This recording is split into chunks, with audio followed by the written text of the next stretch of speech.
میرے عزیزوں، اللہ تبارک و تعالی اور اس کے پیارے حبیب نبی کریم محمد رسول اللہ صلی اللہ علیہ وسلم سے سچی محبت رکھنے کا معاملہ کیا ہے، اس کے تعلق سے ایک حدیث ہم دیں گے، سنن بہقی کی حسن درجے کی روایت۔ راوی بیان فرماتے ہیں کہ اللہ کے پیارے حبیب نبی کریم محمد رسول اللہ صلی اللہ علیہ وسلم ایک مرتبہ وضو فرما رہے تھے تو آپ کے بچے ہوئے پانی اور گرتے ہوئے پانی کو صحابہ کرام اٹھا اٹھا کر اس کو لپک لپک کر لے رہے ہیں اور اپنے چہروں پر، اپنے ہاتھ پیروں پر، اپنے جسموں پر مل رہے ہیں تبرکن، خیر و برکت کی نیت سے۔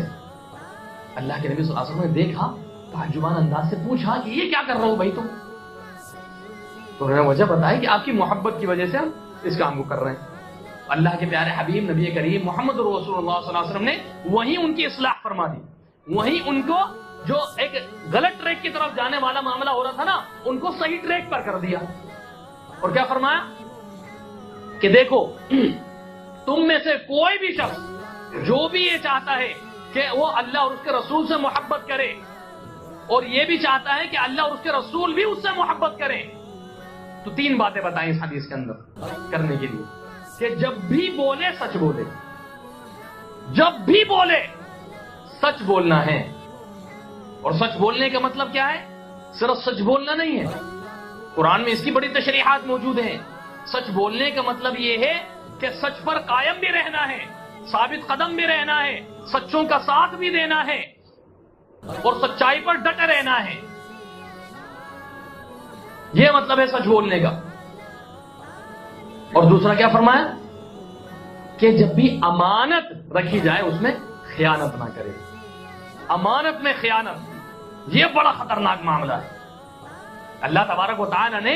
اس کے رسول محمد رسول اللہ صلی اللہ علیہ وسلم نے جس اعتبار سے بھی، چاہے علم کی شکل میں ہو، جان و مال کی شکل میں ہو،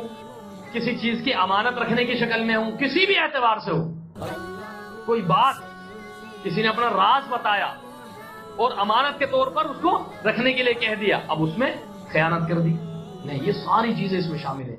کہ امانت میں خیانت نہ کرے۔ اور تیسرا فرمایا کہ اپنے پڑوسیوں کے حقوق ادا کرتے رہو۔ ذرا اندازہ لگائیے کہ یہ تینوں ہی معاملات حقوق العباد سے تعلق رکھنے والے ہیں۔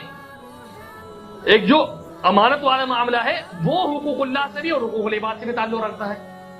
لیکن باقی دونوں تو براہ راست حقوق العباد سے ہی تعلق رکھنے والے ہیں۔ تو یہ جو حقوق العباد والا معاملہ ہے نا، خاص طور سے پڑوسیوں کا معاملہ، پڑوسی صرف یہی نہیں ہے کہ ہمارا گھر ادھر برابر میں گھر ادھر ہے وہی پڑوسی ہے، نہیں، مسجد کے اندر بھی پڑوسی ہے، بازار میں ہے تو وہاں بھی پڑوسی ہے، کاروبار اور تجارت میں ہے تو وہ بھی پڑوسی ہے، گھر میں ہے معاملہ تو وہ بھی پڑوسی ہیں، کسی بھی اعتبار سے پڑوسی ہو سکتا ہے۔ ان پڑوسیوں کا خیال رکھنا، ان کا احترام کرنا، ان کے حقوق کو کا پاس و لحاظ رکھتے ہوئے ان حقوق کو ادا کرتے رہنا، یہ بہت ضروری ہے۔